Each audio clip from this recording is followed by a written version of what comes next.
गांव में एक नाई रहता था जिसका नाम रामू था। रामू एक बहुत ही महीने और खुशमिजाज आदमी था। उसकी दुकान पर गांव के लोग आकर अपने बाल काटवाने आते थे। एक दिन रामू को अपनी दुकान पर बहुत ही अजीब आवाज सुनाई दी। वह देखा कि एक भूत वहां खड़ा होकर रो रहा था। भूत का नाम भोलू था। रामू थोड़ा घबराया, पर फिर अपनी हिम्मत नहीं हारी और भोलू के पास गया। रामू ने प्यार और संवेदना से कहा, भोलू, तुम रो क्यों रहे हो? क्या मैं तुम्हारी कोई मदद कर सकता हूं? भोलू ने रोते हुए कहा, मेरे पास कोई दोस्त नहीं है और मैं यहां बहुत अकेला महसूस कर रहा हूं।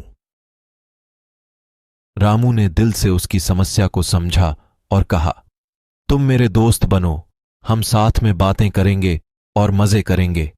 तुम मेरे साथ दुकान पर काम कर सकते हो। भोलू की आंखें चमक गईं और उसने रामू को धन्यवाद कहा। वे दोस्त बन गए और उनकी दोस्ती दिन ब दिन मजबूत हो गई। वे साथ में काम करते, हंसते खेलते और अपनी कहानियों को बांटते रहते थे।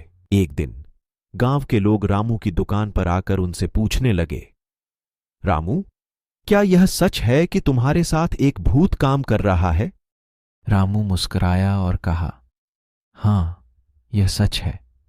भोलू मेरा सबसे अच्छा और विश्वासपात्र दोस्त है। वह आप सबकी मदद करता है और हमेशा खुश रहता है। हमारी दोस्ती हमें एक दूसरे के साथ संगीत, प्यार और समर्पण का एहसास कराती है। गांव के लोग रामू की बातों को सुनकर हैरान रह गए, लेकिन उन्होंने भी देखा कि रामू और भोलू की दोस्ती में कुछ खास था।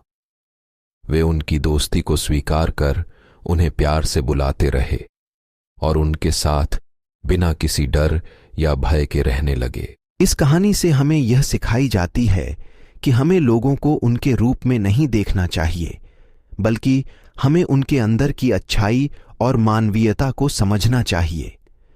हमें सभी को एक बराबरी की दृष्टि से देखना चाहिए और हर किसी के साथ एक न्यायपूर्ण और प्यार भरा बर्ताव करना चाहिए।